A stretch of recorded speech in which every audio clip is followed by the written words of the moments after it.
گفتگۆ دەکەین لەگەڵ زۆر بەڕێز کاک عەبدوڵڵای حاجی مەحموود وەزیری کاروباری شەیدان و ئەنفالکراوانی حکوومەتی هەرێمی کوردستان ڕاستەوخۆ لە هەولێرەوە لەگەڵمانە.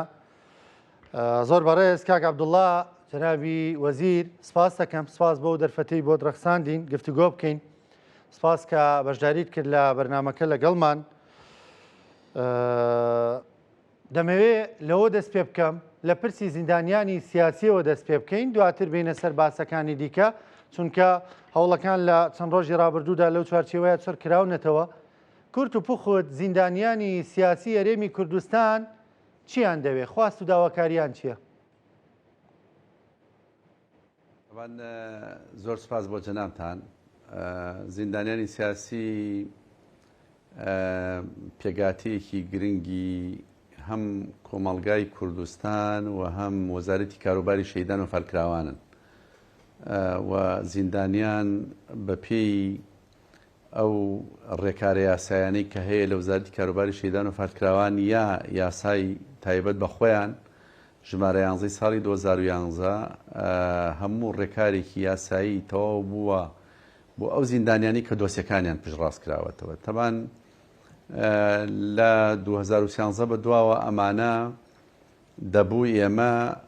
خزمەتگوزاریەکانیان پێ بدەین بە پێی یاسا، بەڵام لە حەقیقەتە بۆیان نەکراوە. تقریبا 25,600 کەسن، نزیکەی 5,100 کەسی 150 کەسێکیان بەهرەمەند بوون بە پێی یاسای ژمارە 11. ئەوانی کەیان تا ئیسا سوودمەند نەبوون. کێ مقەسرە، ینی زەمبی کێیە؟ ئەوە توانم بڵێم ئێمەش درێژە پێدەری کابینەکانی حکوومەت و سیاسەتی هەرێمی کوردستانی لەبەرەوە ناکرێت کەس خۆی لەو بەرپرسیارەتێت دەرکا. ئێمە بەرپرسیارەتەکە خێنە سەرشانی خۆمان، بەڵام ئەوەی کە مهمە بۆ پرسیارەکەی جەنابەت تەبان ئێمە سەردانێکی بەغدادمان کرد و چوینە بەغداد، کۆبوونەوەمان ئەنجامدا هەم لەگەڵ لایەنە کوردستانیەکان و هەم لەگەڵ لایەنە پەیوەندیدارەکان بە موئەسسەی زیندانیانی سیاسیش لە عێراق. تەمان پێشترەوان سەردانی هەرێمی کوردستانیان کردبوو. دوای ئامادەکردنی ڕێکاری پێویست لە یەک تێگەشتێکمان ئیمزا کرد. خۆشبەختانە لە پڕۆژە یاسای پێشنیاری بودجەی ساڵی 2027 سەرجەم خواستەکانی ئەوانمان جێ کردوێتەوە، هەم مینحەکانیان هەم بە پێی یاسای هاوتاکانیان لە بەغداد بۆ سەرجەم زیندانیانی سیاسی. تەبان هەندێک وەکو باسم کرد لەوانی کە زیاتر لە 5,000 کەسن حەقی خۆیان وەرگرتووە بە پێی یاسای ژمارە 11، بەڵام دیسانەوە ئەوانیشمان لەو پڕۆژە یاسایە کە پێشنیارە لەلایەن حکوومەتی عێراق پێ ئەچێ بە پێی بارودۆخی عێراق یاسای بودجیان پێ ئامادە نەکرێ،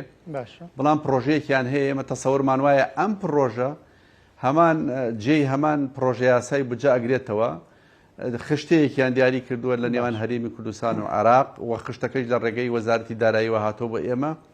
بابی لەخۆ گرتووە. یەکێ لە بابەکان تایبەتە بە زیندانیانی سیاسی جێمان کردووەتەوە، سەرجەم زیندانیانی سیاسیمان داغڵ کردووە لە بودجەی ساڵی 2027 کە ئەم پڕۆژە یاسایە لەلایەن هەرێمی کوردستانەوە نێردرێتە عێراق بەغداد و لە عێراقیش حکوومەتی عێراقی نێرێتە ئەنجومەی نوێنەرانی عێراق. لۆبیشمان بۆ کردووە، تەبان سەردارمان کردووە. سپاسی لە کوردستانیەکانەکەین و لایەنی تەنفیزی و لایەنی سەرۆکایەتی لە عێراق و تەشریعی نوێنەرانی کورد لە ئەنجومەی نوێنەرانی عێراق و کوت لە کوردستانیەکان بە تەنفیزی و تەشریعی و سەرۆکایەتیەکانەوە زۆر پاڵپشتمان بوون و ئەمانەوێ وای ڕابگەێنین کە ئیشمان کردووە. تەسەور ناکەم لە عێراقیش پەرلەمانتارێک یا زاتی ئەوە بکە یا مەسەلەن دەنگ هەڵبڕێت جیاوازی بکات لە نێوان زیندانیان و زیندانیانی هەرێمی کوردستان، شەیدان و شەیدانی هەرێمی کوردستان. کاک عەبدوڵڵا چوونە لای سەرۆکۆماریش بۆم پرسە. بەڵێ تەبعەن نەمەوێت تەقدیرێکی تایبەتیم پێشکەشی سەرۆکۆمار بکەم. زۆر یعنی ئەوەی کە ئێمە چاوەڕوانمان ئەکردووە هاتە پێشەوە پشتیوانی لێکردین هەموو ڕێکارێکی گرتە بەر هەموو کاراسانێکشی بۆ کردین و ئومێدەوارم هەر بەردەوام بێ لە خزمەتکردنی کەسوکاری شەهیدان زیندانیانی سیاسی و پشت و پەنای ئەنفی ئەگرنگانەی کۆمەڵانی خەڵکی کوردستان بێ چکە ئەم ئازادی ئەمڕۆی کوردستان و حزوری ئێمەش لە بەغا بەری ڕنج و قوربانی تێکۆشانی ئەوانە بەڵێ پشتیوانی لێکردین و ئامادەی هەموو پشتگیری پشتیوانێکی دەربڕی و لەگەڵیشمانە لەسەر خەت بوو سوپاسیەکەی چاوەڕوانی پشتیوانی پشتگیری زیاتری لێەکەین لەم تێپەڕاندنی پرۆژه یاسای بودجە چۆن جومەی نوێرانی عێراق خۆتی خۆی بەکاربێنێ. باشە کاک عەبدوڵڵا ئەو پرۆژە یاسایە ئایا موچەی زیندانیانی سیاسی ئێمە هاوتا دەکات لەگەڵ موچەی زیندانیانی سیاسی بەغدایە یانەوەی ئەم پرۆژە یاسایە ینی لە بڵین شتێکی تایبەت دەبێت بە هەرێمی کوردستان چۆن ئێستا موچەکان لە ڕێ حکومەت هەرێمی کوردستانەوە دەدرێت وە جیاوازە و فەرقیە لەوەیکە زیندانێکی سیاسی بەغدا وەری دەگرێت ئایا هاوتا دەکرێت موچەکان وەکو یەکی لێ دەکرێت یانەوەی نا گۆڕانکارێکە بە شێوازێکی دیکێ؟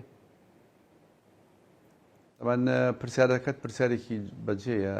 هەر بەوەی لەم کەناڵە بەڕێزی جەنابیشتانەوە بە کۆمەڵانی خەڵکی کوردستانی و بە تایبەتی زیندانیانی سیاسی ڕابگەێنین هاوتا ئەکرێ بەپێی هاوتاکانیان لە عێراق چکە ئێمە پێشتر کۆبوونەوەمان کردووە ڕێکار و بەرنامەمان داناوە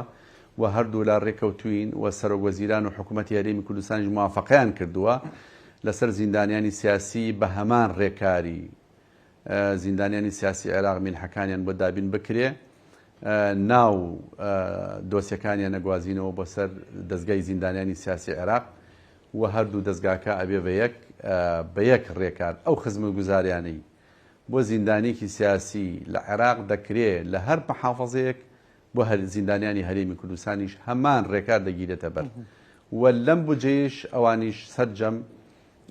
بەپێی ئەو ڕێکاری کە زیاتر لە 25,600 زیندانی سیاسیە بەوانش کە پێشتر میحیانمە گرتووە لە هەرێمی کوردستان هەموویمان جێ کردوێتەوە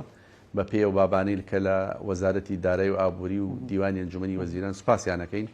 کە زۆر پشت و هاوکار و هەماهنگ بوون پێکەوە. کاک عەبدوڵڵا کەواتە موچەی زیندانیەکی سیاسی هەرێمی کوردستان هاوتای موچەی زیندانیەکی سیاسی بەغدا دەبێ ئیتریانی بڕەکان وەک یەک دەبێ بەپێی بڵین پلەبەندیەکە ئەوە کە دواتر دەکرێت بەڵام ئەو جیاوازیە نامێنێ لێرە 500 وەرگێ لەوێ ئەو 1,200,000 وەرگێ یان مەبلەغەکە زیاتر کەمتر ئەوە نامێنێ. بەڵێ ئەوەی جەنابە دروستە وایە. باشە زۆر جار لێرە و لەوێ ڕخنە دەگیرێ دەوترێ ڕاستێمە 25,000 زیندانی سیاسی تۆمارکراون تا ئێستا و ژمارێکی دیکەش دەیانەوێت تۆمار بکرێن دەوترێ لێرە و لەوێندێ خەڵکی تێخزێنراوە کە زیندانی سیاسی نەبوون بۆ ئەمە چیەکەن وەکو وەزارەدایە بەنیازن پلانتان چییە چۆن وەکو دەڵێ گوڵبژێری ئەم لیستە بکەن؟ جا تەبانی ئێمە ئەم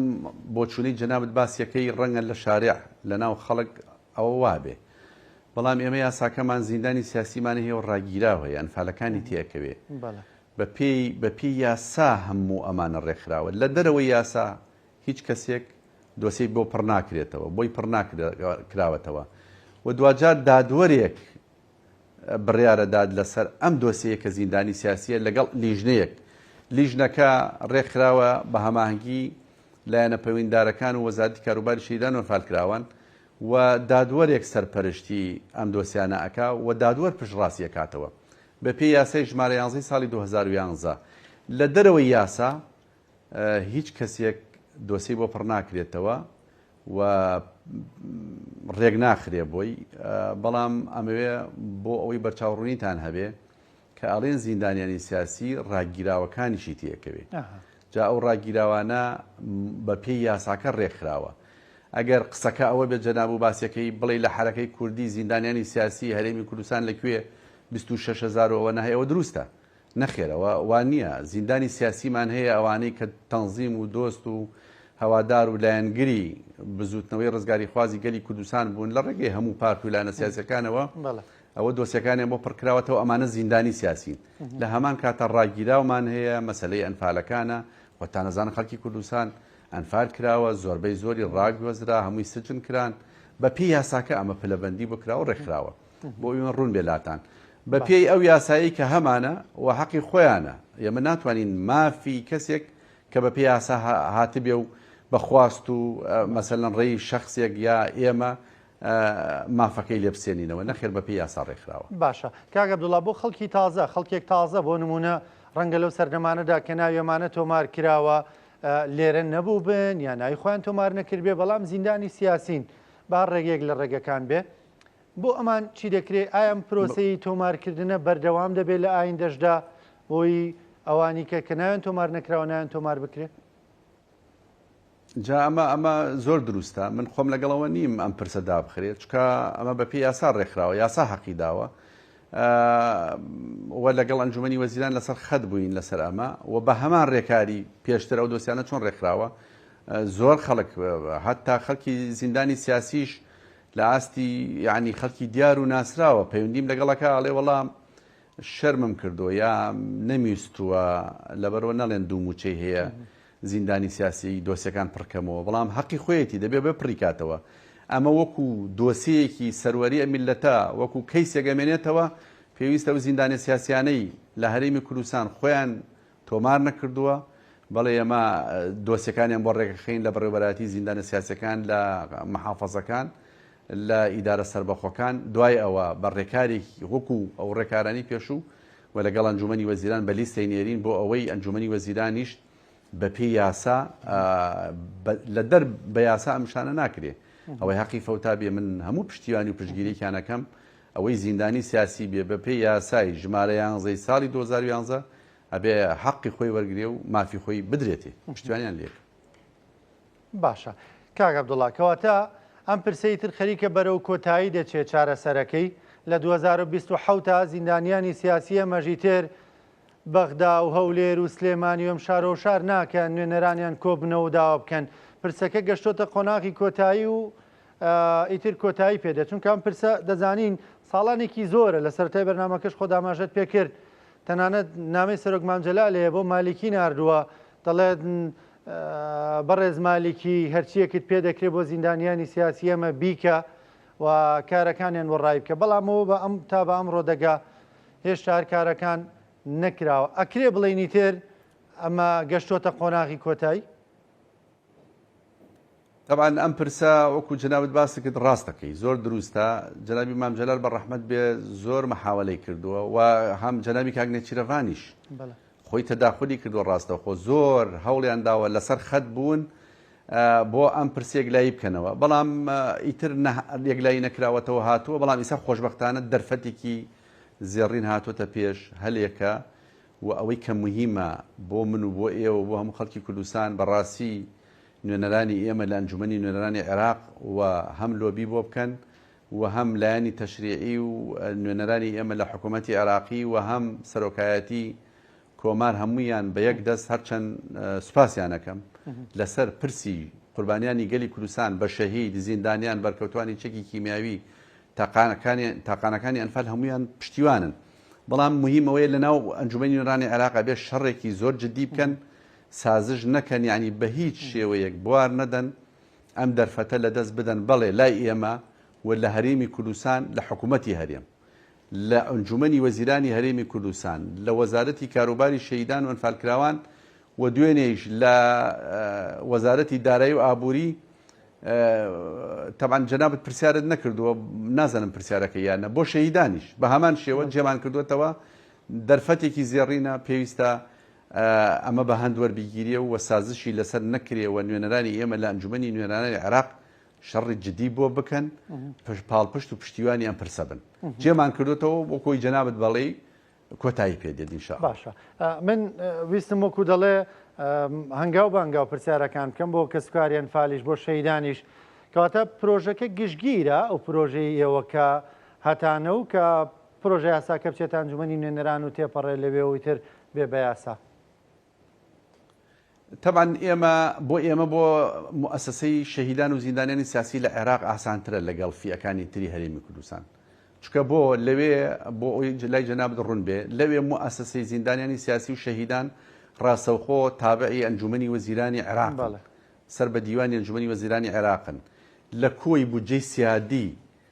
تەخمینی پارە و بودجیان بۆ ئەکرێ لەبەرەوە ئاسانتریە بەدەسەوە هەم بۆ نوێنەرانی ئێمە لە ئەنجومەنی نوێنەرانی عێراق هەم بۆ نوێنەرانی ئێمە لە ئەنجومەنی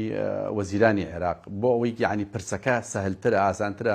وەک فیئەکانی تری هەرێمی کوردستان بەڵێ بۆ ئەویش ڕێکارمان گرتە بەر دوێنێ سوپاسی وەزارەتی دارایی یەکەین تەمان شەیدانی ئێمەش خۆتان نەزانن ئێمە لە وەزارەتی شەیدان و حکوومەتی هەرێمی کوردستان درێغی نەکردووە بەڵام ئێمە ئەو مینحە بەکەمە زانین پێویستە هاوتا بکرێت لەگەڵ حکوومەتی عێراقی فیدرال و ئەو پێشنیاری کە کراوە لە بودجەی پرۆژەی نوێی بودجەی حکوومەتی عێراق تەمان پرۆژەکان پێ ئامادە ناکرێت لە بەرەو بارودۆخی هەیە خۆتان نەزانن پرۆژەیەک ئامادە ئەکەن ئەو پرۆژە تەسەورەکەم ئەگەر ئەرقەلەی بۆ نیەتە پێش تێیپەڕێنن جازێکی گەورەی بۆ هەرێمی کوردستان بە تایبەت بۆ وەزارەتی کاروباری شەیدان و ئەنفالکراوان تەمان ئێمە ئەوەی کە پێشنیارمان کردووە تەمان لە هەرێمی کوردستان شەهیدی هاوڵات فیئەکانمان جایە لە عێراق یەک فیئە و یەک مینحە هەیە هەموو شەهیدێک لە عێراقا ملیۆنێک و 200,000 لای ئێمە هاوڵاتیمانەیە جینۆسایدمانەیە سەنگەرمانەیە بەڵام ئێمە کردومانە بە دوو خطوە خطوەی هاوڵاتیمان داناوە لە 250,000 بۆ 600,000 و جینۆساید و سەنگەریشمان داناوە لە وەکو هاوتاکانیان لە عێراق تەبعانی ئێمە فیئەکانی تریشمان هەیە لەسەرەوەی ملیۆنێک و 200 ئەوە وەکو خۆی هێشتومانەتەوە و داخڵمان نەکردووە لەو بوجە و بۆی دەستکاری نەکرد خۆی بڕوە باشە کاک عەبدوڵڵا کەواتە داوای هاوتاکردنی ئەم موچانەتان نەکردەوە بۆ منە شەیدی هاوڵاتی بێ هاوتای شەیدێکی بەغدا نابێت لەبەرەوەی یاساکانمان جایە سەهل نییە ئیشی زۆرمان لەسەر کردووە تەمان هەفتەی پێشوو دوای ئەو سەردانی ئێمە کردمان لەگەڵ موسسەی شەیدانی عێراق سوپاسیانەکەین ستافێکی قانونیان دیاری کرد ڕئیسی یاسایی شەیدانی موسسەی شەیدانی عێراق هاتە وەزارەتی شەیدان ڕێکارمان گرتە بەر و لە یەکتێگەشتێکمان ئامادە کرد کە ئیشەڵە لە هەفتەی داهاتوە ڕەنگە هەردوو لامان تەوقیعی بکەین ئەوە بۆ ئەوەیە پاڵپشتی ئێمە بکەن ئەو پرۆژە کە ئەچێتەوێ ئەوانیشمانێ ناوەتە سەرخەت ئەو لۆبی جەنابەت باست کرد بۆ ئەوەی ئەوانیش لەگەڵ ئێمە پاڵپشت بن سوپاسیانەکەین وتیانی ئێمە هەموو پشتیوانی پشتگیریەکتانەکەین بە هەمان شێواز بەڵام خۆتەزانی لەبەرەوەی فیئەکان جیاوازە لە 250 بۆ ملیۆنێک و 200 ڕەنگە هەم لە ناو خۆی هەرێمی کوردستانیش سەرێشەی ترمان بۆ دروست بێ باشە لە نێوان فیئەکانە دوای گفتوگۆیەکی زۆری خۆمان وەزارەتی شەیدان بە هەموو بەشەکانمانەوە ڕێکەوتین لەسەر ئەوە لە 250 بیکەین بە 600 بۆ هاوڵاتی هاو سەنگەر و جینۆسایدیش بە هەمان هاوتاکانیان لە حکوومەتی عێراقی فیدرال باشە کاک عەبدوڵڵا ئێمە کە باسیەوە دەکەین مەسەلەن بەغدا لەگەڵ ئێمەدا زۆر قانونیانە مامەڵە دەکا بەڵام ینی هەواڵەگەیە هەر سەرۆکی دەستگای شەیدانی عێراق ڕایگەیاندە دەڵێ 22,000 حاڵەتی ساختەکاری لە نێو لیستی شەیدان ئەنجام دراوە کە ڕادەی بە هەدەردانەکەی 3 تریلیۆن و 200 میلیارد دینار بووە عەبدولیلا نایلی سەرۆکی دەستگاکە خۆی ینی ئەوەی ڕاگەیاندووە ئەڵێ لە ساڵی 2021 کە دەستکراوە بە وردبینی لەم دۆسیانە 22,000 تێدا بۆ لیستەکەی ئەوان ئێمە هەموو زیندانیانمانەوەی کە تۆمارکەوە تا ئێستا 25,000 تەمان خۆی پرسیارەکە زۆر ڕوون و ئاشکرایە یعنی قەدەری ئێمە وا بووە ئێمە لە عێراق ئەو حکوومەتانەی کە لەسەر حکوم بوون خۆتان نەزان هەر جینۆساید و ئەنفالی خەڵکی کوردستان کراوە یعنی ئەتوانم بڵێم ئەوان بەو شێوازەی ئێمە نییە یعنی نە ئەنفالیان هەیە نە کیمیابارانیان هەیە جینۆسایدیان بەعام نییە مەگەر جینۆسایدی سیاسیان هەبێ ئێمە هەموو فیئەکانمان هەیە میلەتی کورد قەدەرمان وا بووە لای ئێمە 215,000 ناو تۆمارە کە جینۆساید کراوە ئەنفال کراوە بەرزانیەکانە فەیلەکانە ئەنفالەکانە هەڵەبجەیە شەیدی بزوتنەوەی ڕزگاری خوازی گەلی کوردستانە شەیدانی هاوڵاتیە یعنی ئێمە جیاوازین لەگەڵەوان ئەوان لەسەر حکوم بوون لەبەرەوە ئەگەر نسبەی من لە کۆبوونەکانیش لەگەڵیان باسم کرد ئەگەر نسبەی قوربانیەکانی ئێمە لەگەڵ هی ئەوان زیاتر بێ ئێمە حق خۆمانە چکاوان ئێمەیان لەناو بردو جینۆساید کراین ئەو حکومانەی کە لەسەر حکم بوون لە پێش عێراقی دیموکراتی فیدراڵ کە پێکەوە عێراقمان بنیاد ناوەتەوە باشە کاک عەبدوڵڵا دوا با بڵێن مۆزۆ لەسەر مەسەلەی زیندانیانی سیاسی نووسینگە لە شارەکان دەکرێتەوە بۆی کە بەم لیستانەدا بچێتەوە ئەو ئەڵێکی وا هەبوو طبعا حەزەکەم بۆ زیندانیانی سیاسی و بۆ هەموو لایەک یعنی کار ئاسانێکی ئەمان کردووە یاساکەی خۆمان و دادوەری خۆمان یعنی لایەنێکی قانونیە چکە یاساکانی ئێمە دوجار یاسای فیدراڵی یاسای هەرێمەکان ئەو لەوێت بۆ ئەوانە کێشێکی قانونی لە دۆسیەکانی ئێمە ڕەنگە هەبێ بەس شتێکی وانە ئەوەی هەیە تەنها ئەوەلیاتی دۆسی زیندانیانی سیاسی وەرەگێڕینە سەر لوغەی عەرەبی چکە لای ئێمە بە کوردی پڕکراوەتەوە لەوێ شێوازی تەخمینکردن و پێدانی منحە جیاوازە لای ئێمە وەزارەتی دارایی تەحویلی وەزارەتی شەهیدانێکە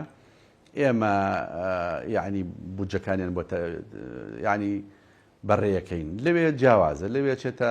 موسسەی شەهیدانی نێرێتە خانەنشینی بەرکار پشتگیری و پشتیوانیەکانیان پشتگیریەکانیان بۆ پشتڕاستەکەنەوە و ئاراستەی ئەوانیەکەن ئەو دۆسیانی کە ئێمەی نێرین ناکرێ بە کوردی بێ لەبەرەوە ئەوراقەکانی ئێمە ئەو لیژەنەکە پێکێنین وەرێگەڕنە سەر لوغەی عەرەبی باشە کاک عەبدوڵڵا گرفتی قانونی و یاساییمان ئەو تۆ نابێ گرفتی قانونیمان نییە دیارە بەشێک لە وڵاتان کە زانیوانە بەڕێزت میوانی بەرنامەکەی ینی ویستیانە داوای خۆیان بگەێنن یەکێک لە وڵاتیانە وارسی شەیدێک کە دەڵێت لە موچەی ئەم مانگەدا کە ئەو دوو ڕۆژە ڕاگەێنراوە خۆت ئاگداری دەڵێ بەشێک لە وارسی شەیدان موچەکانیان بۆ ناگەر 400 بوو بێ 500 بوو بێ 100 چۆتە سەر هەژمارەکەیان باقیەکەی تری نەچووە دەڵێت کە دەچینە بانک و دەچینە لایەنە پەیوەنددارەکان بە تایبەت لە سلێمانی ئەم دۆسییان بێمەگەیان ئەم کێشیان بێمەگەیان دەڵێ پێمان دەڵێن ڕاستە کێشەکە هەیە سەردانی هەولێر بکەن لەوێ بۆتان چاک دەکەین و وەرەقەتان بۆ دەکەین دەیکەینە چەک بچن لە بانک وەری بگرن باقیەکەی خۆشتەزانی بۆ وارسی شەیدان ینی لێرەوە بچێتە هەولێر و چەکی بەنێ و لە بانک وەری بگرێ ئەمە زەحمەتێکی زۆرە لە ڕووی مادی و لە ڕووی جەستەیشەوە بەنی نازانام ئەم کەیسە گەشت بۆ لای بەڕێزە دەگەر نەش گەشتووە دواتر بە دوواداچوونێکی بۆ بکەی بۆی کاراسانیەک بۆ وڵاتیانە بکرێت لە شاری خۆیان لە جێگەی خۆیان کارەکەیان بۆ ڕای بکرێ ئەگەر کێشەی تەکنیکی و فەنی بێ هەژماری من خۆیان چارەسەریەکەن پێویست ناکە هاوڵاتی عەزیەت بدەن بە تایبەتی کەسوکاری شەیدان و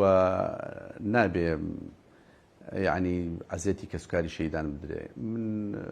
ئێستا دوایان بەرنامە بە دوواداچوونەکەم بزانم چییە مەسەلەی زۆر باشە چاوەڕێوە بینەوە دەنگەوە هاوڵاتیانەمان گیان بەڕێز کاک عەبدوڵڵا هەندێک باس لە دۆسیەی ئەنفال بکەین کە هەر پەیوەستە بە وەزارەتیەوە شەیدان و ئەنفالکراوانە یعنی ڕخنەیەوە دەگیرێ من هەندێک بە دوایان پرسەدا چوم ڕخنەیەوە دەگیرێ لەم ساڵانەدا ینی زۆر جدیەت بە وەزارەتەوە بەدی ناکرا باسێکمان لەوە بۆ بکەی بە تایبەت بۆ منە لە مەسەلەی ڕووفاتی پیرۆزی ئەنفالکراواندا دەوترێ 153 ڕووفاتێشتا لە وەکو دەڵێ لە توبعەدلین لە بەغدا نێنراونەتەوە بۆ ئەمانە ناهێننەوە بۆ ئەوەندەی پێدەچێ ناخۆش نییە بەغدا پێمان بڵێ وەرن کاکە ڕووفاتەکانتان بەرنەوە تامانە نەبەن و ئێمە هیچ گۆڕێکی دیکاڵ نادەینەوە چونکە جێگەمان نییە طبعا لە مانگی حەوت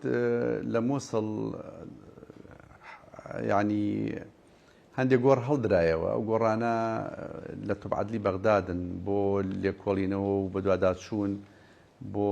تەشخیصکردن و ناسینەوە و بزان خەڵکی چ منتیقەیەکن ڕەنگە هەموو لایەکی تیا بێت چکاوانە زیاتر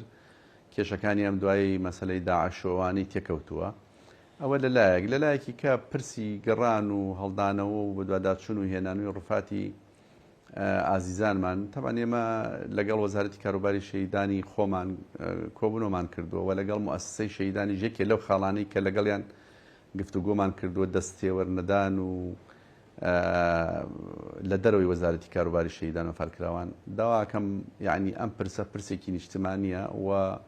هەمووی ڕوبەڕووی وەزارەتی کاروباری شەیدان و گۆڕە بە کۆمەڵەکانی هەرێمی کوردستانی بکەنەوە بۆی بەڕێکارێکی دروست و یاسایی خۆی ڕێکاری خۆی وەربگرێ ئێمە کەم تەرخەم نین و کەم تەرخەمیمان نەکردووە بەڵام لەگەڵ ڕێزم بۆ هەندێک ڕێکخراوی مەدەنی بۆ هەندێک کەس ڕەنگە تەفاسیل نەزانێ و نەزانێ و دوواداچوونەکە چۆنە چییە ئەمە خۆی ئەم پرسێکی زانستیە چۆن هەڵێ دەیتەوە چۆن ئەیهێنیتەوە چۆن نمونەی ئێسکی لێوەرەگری چۆن تەحویلەکەی بۆ هەرێمی کوردستان و ئەو کۆدەی لەسەردانەی ئەو کەسوکارانەیان چۆن سمپڵی خوێنی لێوەرەگری بە ئارەزوومەندانە کە سمپڵی خوێنی وەرگرت بەراوردەکەی لەگەڵ ئەگەر لێکچوون هەبوو لەگەڵ نمونەی ئێسک کە لە بەغداد تبعادلی بەغدا لەسەر دۆسیەکان پڕ کراوەتەوە لەسەر ڕووفاتەکان چەسپی و یەکلایی کراوەتەوە ئەمە شتێکی ینی پرسێکی ئاڵۆزە مشکلەکە ئەوەیە جاری وایە لە جیاتی حکوومەت لە جیاتی وەزارەت لە جیاتی لایانی مختەز بە تایبەتی گۆڕە بە کۆمەڵەکان خەڵکی تر لە ئەلام ئێمە نامانەوێ هەندێک شتی نیشتمانیە شتی کوردستانی شتی ئەم میلەتەیە ئەبێ هەمومان دەستی پێوە بگرین شانازی پێوە بکەین بەڵام کاک عەبدوڵڵا ئێمەکەم تەرخەم نەبووین ئەوەی کە موهیمە یەک قەوسم بیتی ئەوەی کە موهیمە بۆ ئێمەی کورد بۆ ئێمەی کوردستانی ئەم پرسەیە جینۆسایدی گەلی کوردستان دۆسیەکان یەکلایی کراوەتەوە بەڵێ یەکلایی کراوەتەوە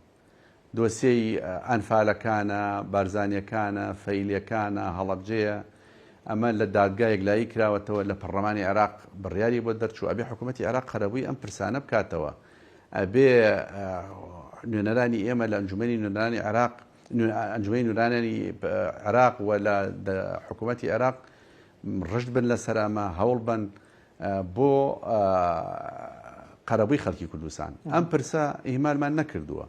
بەڵام ڕەنگە لە شارع و لە ئەعلام و ئەمانە شت زۆر بڵێن بەڕاستی نەیشمانویستووە چکە هەنێکی کەسوکاری شەیدا نەمانویستووە نیگەرانیان بکەین جوابیان بدەینەوە وتومانە بە تێپەڕێ بڕوا باشتر خەڵکێکیش لەسەر ئاسی کەسی خۆی لە دڵسۆزی خۆی بەم کارە هەڵدەسێ ڕنگیانی کە دەبینێ ڕەنگە حکوومەت وەکو پێویست کارەکە نەکا لە دڵسۆزی خۆیم کارە دەکا ئەمەجێگەی دەستخۆشی وستایش نییە بۆ ئێوە وەزارەت خەڵکێکی دیکە بە زانستیان ئەم کارە بکە ئەبێ ئەزانی چۆنە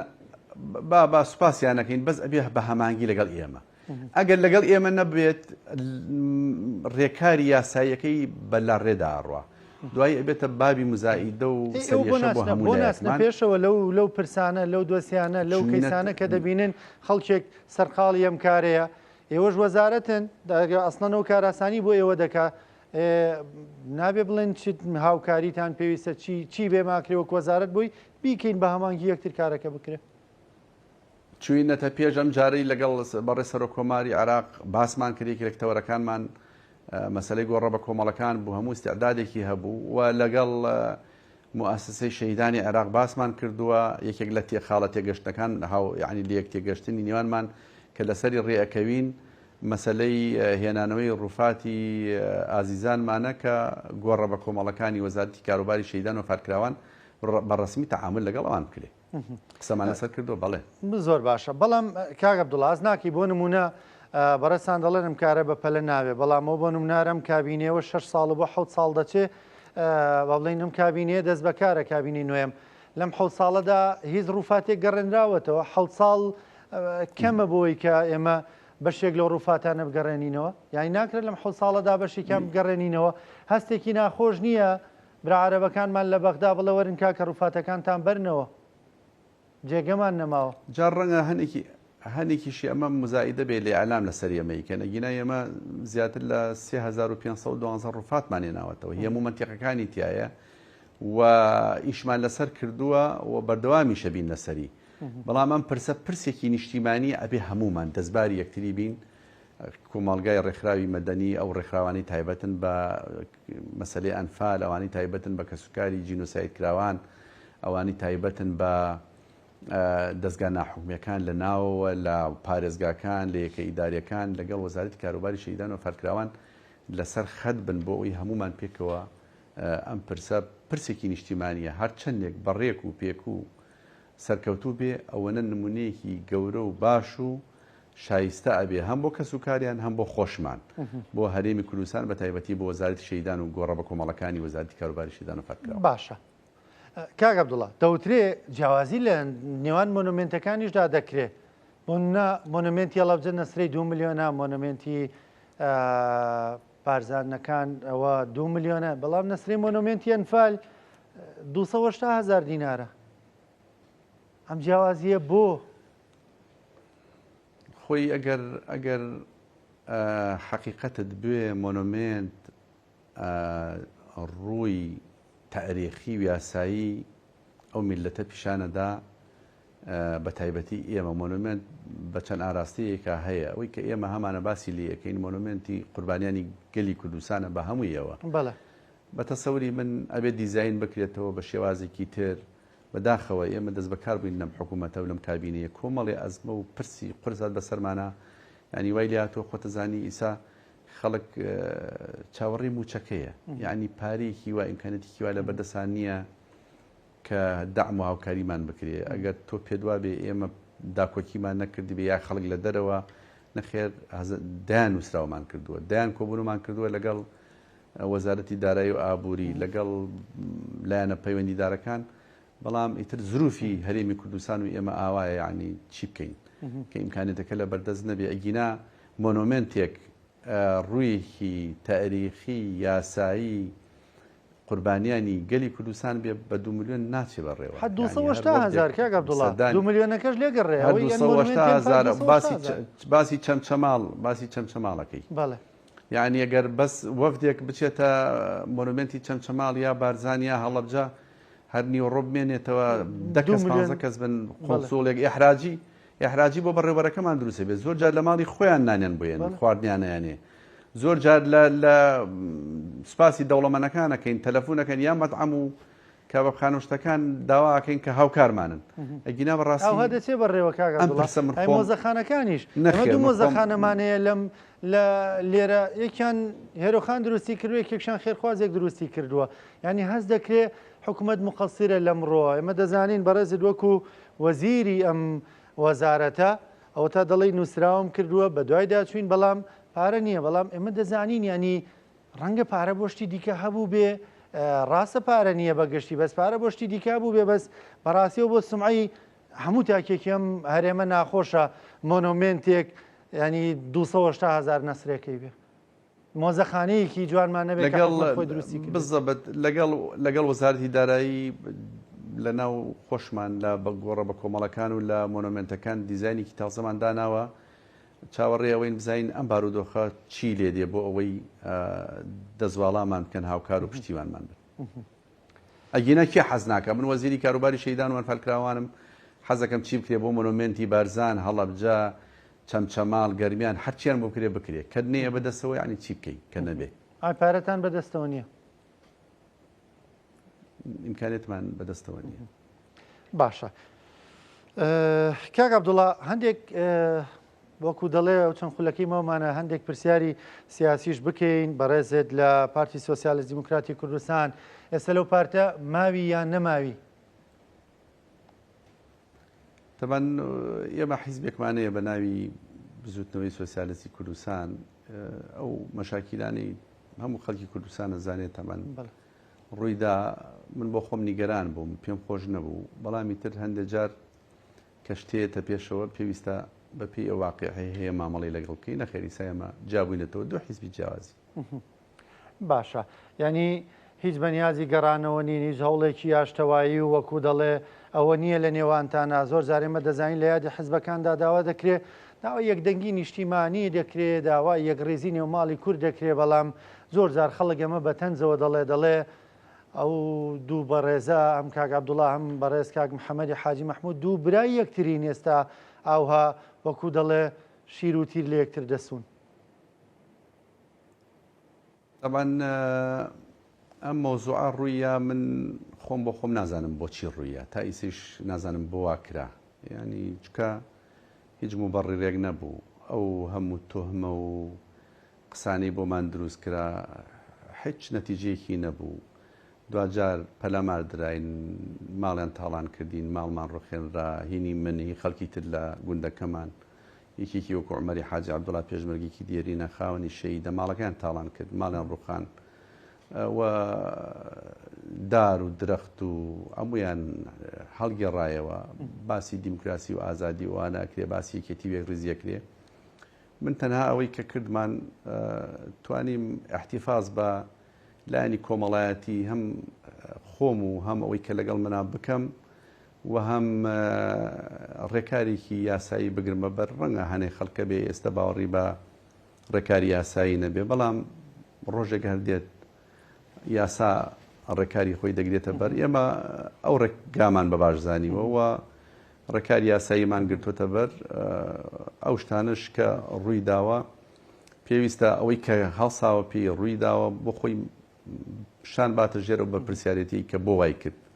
هۆکار چی بوو سەبەب چی بوو ئەو هەموو تۆهمە و شتەخرایە پاڵمان کە هێزیانێنایە سەر ماڵمان تەقییان خەڵکی کوڕی فەقیرانێنا بە شێوازێکی تەمەمژاوی لە بەردرگای ماڵی منە لە ڕۆژانی ڕەمەزان و نزیکی جەژن کردیانە قوربانی دوای ئەوە تەرەفی من هەمووی گیران هەموو ڕێکارێکی یاسایی گیرا بەریان هیچیان لەسەر ساغ نەبوویەوە هەمویان ئازاد کران بەڵام لایانی بەرامبەر ڕەنگە هیچی بەرامبەر نەکرابێ بەڵام ئێمە ڕێکاری قانونیمان گرتوتە بەر و باقیەکەی تریشی جەنابەت کە پرسیارت کرد دێشتومەتەوە بۆ زەمان بزانین چۆن باشە کاگە بڵایمە کورسات وەکو میدیایەکی نیشتیمانی و حەز بە خێری ئەم وڵاتە دەکەین حەز بە خێر و ئاشتی بۆ هەموو کەسێک دەکەین لەم وڵاتەدا لەگەڵ یاساداین لەگەڵ ئاشتەواییش داین ینی زۆر جار ڕای بەڕێز کاک محەممەد حاجی مەحموودمان بینیوە لەسەر بەڕێستان تۆ لێرەوە چی دەڵێی این ڕەنگە پرسیارەوەی لێکراوێ ئایا ئەو ڕای چیە لەسەر کاک عەبدوڵڵا بۆ چوونێکیە بۆ ئێمە لەوە دەگەڕین بۆ چوونی ئێوە چییە ئێوار وەکو برایەک مامەڵەی لەگەڵدا دەکەن بەڵام دەیگەڵنەوە بۆ زەمن و بۆ یاسایان چی دەڵێن لێرەوە وەکو دەڵێن چانە قسەی خێر بکە باشە تەمە سوپاسی ئەوە کەم لە دڵسۆزیتان تەمەەن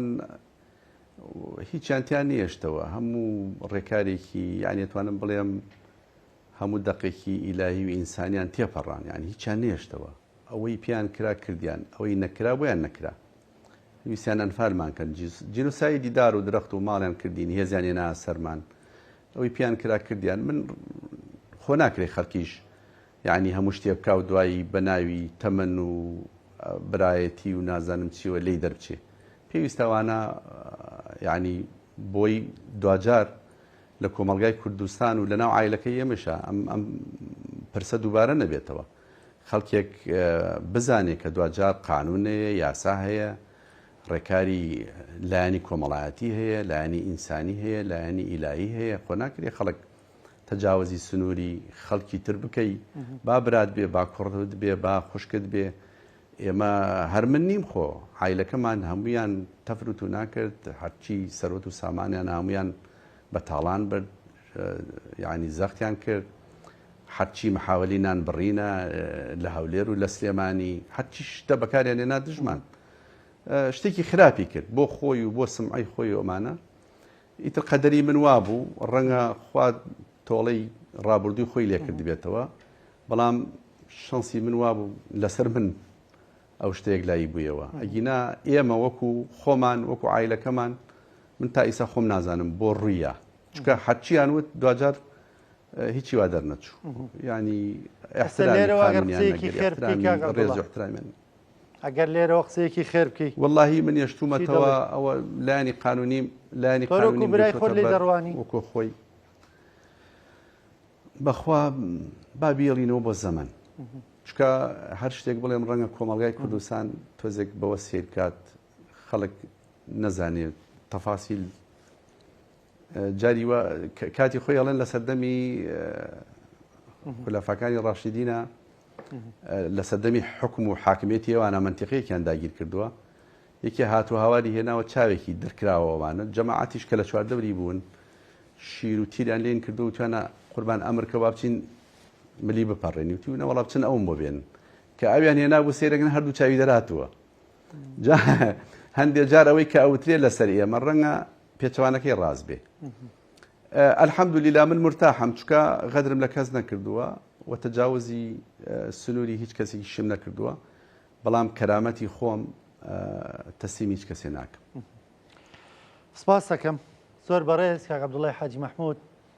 وەزیری شەیدان و ئەنفالکراوان سپاس بۆ بەشداریکردن لەگەڵمان سپاس بۆ دەرفەتی کە پێت داین ڕاشکاوەنا و سەرپشکی شکردی هەر پرسیارێکمان نەبوو بیکەین بە هیوایەوەی کە دەنگی زیندانیانی سیاسی و کەسوکاری شەیدان و ئەنفالکراوان و ئەوەی کە پێیوەستە بە وەزارەتەکەتان گەیاند بێتمان زۆر زۆر سپاس دەکەم زۆر سوپاس بۆ بەڕێستان بۆ کورسات زۆر سپاس دەستان خۆش بێت. زۆر سپاس دەکەم